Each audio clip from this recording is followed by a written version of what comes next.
Hola canallas, ¿cómo estáis?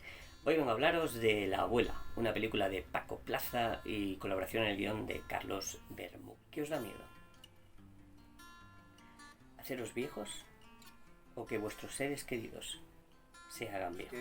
Los 10 segundos antes de morirme, siendo consciente de que hasta esto es todo amigos, yo creo que ahí sí que te tiene que entrar un pánico terrorífico, ¿no? O sea, es como... Paco Plaza tuvo que acabar esta película durante la época de pandemia, así que vamos a escuchar cómo le fue. Sí. Intentando retomarla, nos pilló esta crisis en la cuarta semana de rodaje, nos quedan 3 y estamos esperando poder retomarlo pues como lo antes posible, ¿no? O sea, muy optimista, o sea, creo que es optimista pensar que lo haremos en junio, pero me mola ser optimista. Carlos Bermud viene de empezó con cine low cost, 20.000 euros, y Diamond Flash, ¿sabes? Una peli que muy interesante, tiene ciertos rasgos estilísticos del cómic que va perdiendo un poco a lo largo de su carrera, porque Quien te cantará es muchísimo más cinematográfica que Diamond Flash. Pero bueno, es una cuestión de estilos. A mí me gusta mucho Diamond Flash, me gustan mucho los planos fijos, y creo que como decía Kubrick, si no hay que mover la cámara, que no se... La primera película eran básicamente 3 películas completamente independientes, unidas por un elemento común que era el superhéroe en Diamond Flash. El Magical Girl eran 3 personajes que tenían un protagonismo en cada uno de los capítulos, aunque compartían la misma historia. Estaba dividida en 3 puntos de vista que no coincidían temporalmente, pero bueno, 3 puntos de vista de 3 personajes que iban encadenando chantajes. Carlos Bermud tiene esa tendencia y Paco Plaza tiende más al tradicionalismo de un protagonista que le van sucediendo cosas, va cambiando, y etc. Vamos a escuchar a Carlos Bermud hablando cómo consiguió llegar a un proyecto de cine de terror. Quien haya visto Quien te cantará puede sospechar por dónde van los tiros. Después de Magical Girl, empecé con un proyecto muy rápido de una peli de fantasmas que fue transformándose hasta convertirse en Quien te cantará. Pero esa transformación fue muy lenta. Paco tiene esta película que empezó a escribir pero como que no conseguía llegar a un guión, una versión que le gustase. Entonces le dije, oye, déjame que haga una propuesta. Yo sé cuál es la premisa, sé cuál es la idea de la que partes. Déjame que te haga una propuesta de una hoja, de un folio, y si te gusta, curramos. Le gustó y nos pusimos a trabajar. No podía escribir cine de terror, de sobrenatural, porque no entendía que los personajes hiciesen cosas en las que yo no creo, ¿no? Yo no creo en nada sobrenatural, no creo en los fantasmas, no siquiera creo en Dios. Entonces, hay algo que me cuesta mucho poder hablar cosas que son sobrenaturales, y me gusta que cuando se habla de cierta espiritualidad se haga desde el desconcierto. Es la hostia, o sea, es como si Almodóvar hubiese nacido en los 90 y hubiese leído cómics. Y Paco Plaza es como si Berlanga se hubiese dedicado al terror. O sea, es una cosa loca. Entonces yo les decía a las niñas, ¿sabéis que estáis haciendo Ouija y aquí murieron 35 personas de manera agónica, que aullaban entre los escombros y no los podían sacar? Entonces se ponían así nerviosas y yo decía, venga, acción, ahora, venga, la Ouija. Entonces se ponían como súper tensas. Y de Paco Plaza espero humor, que tenga, porque si Paco Plaza tiene algo es que consigue hacer empatizar a la gente con sus protagonistas. Ese niño de Verónica era maravilloso. El novio y la novia de Rec en la boda me parece espectacular.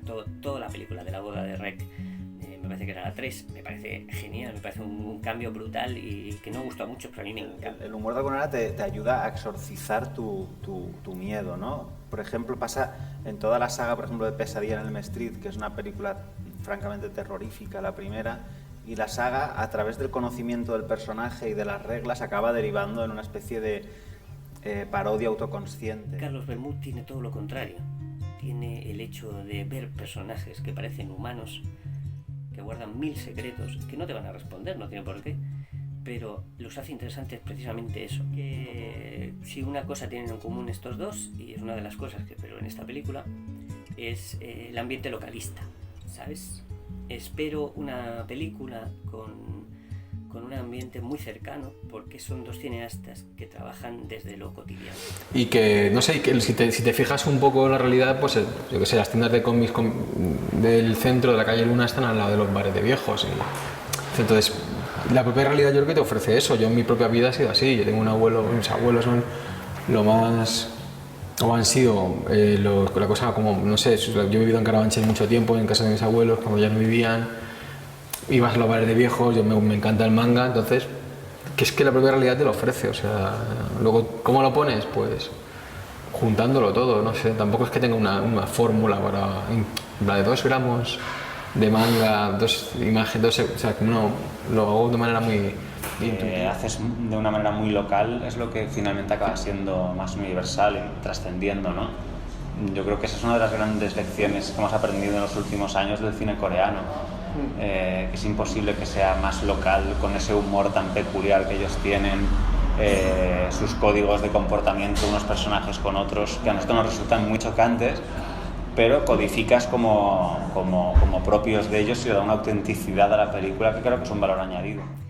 Otra de las cosas que les define a los dos es la utilización de la música y de canciones en concreto, como de leitmotiv. Paco Plaza, todo el mundo recuerda en Verónica la utilización de Héroes del Silencio, y en Carlos Bermúdez, bueno, pues esa Niña de Fuego y otros temas muy buenos en sus diferentes películas. Pensaba en Coco, esta película de Disney que a mí me gustó muchísimo y que hablaba también un poco del recuerdo a través de la música, ¿no? Y de cómo quedamos en el recuerdo de los demás.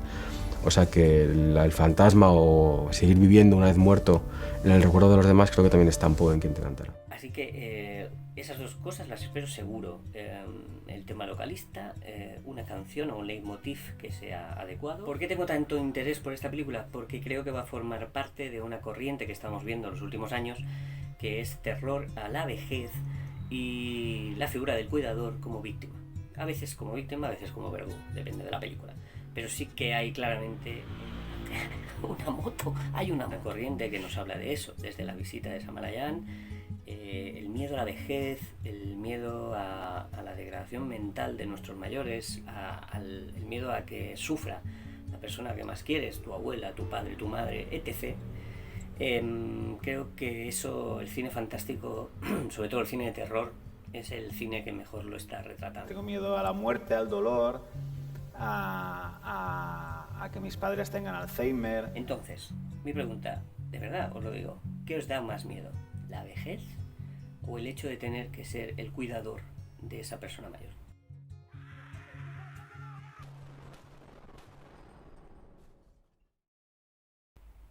Y después una tercera opción más, que también se da en el thriller de Paco Plaza: las residencias. La existencia de una residencia, porque el mundo moderno no deja que cuides de tus mayores. Son cuestiones que asustan igual más que un fantasma, que un marciano o que un zombi.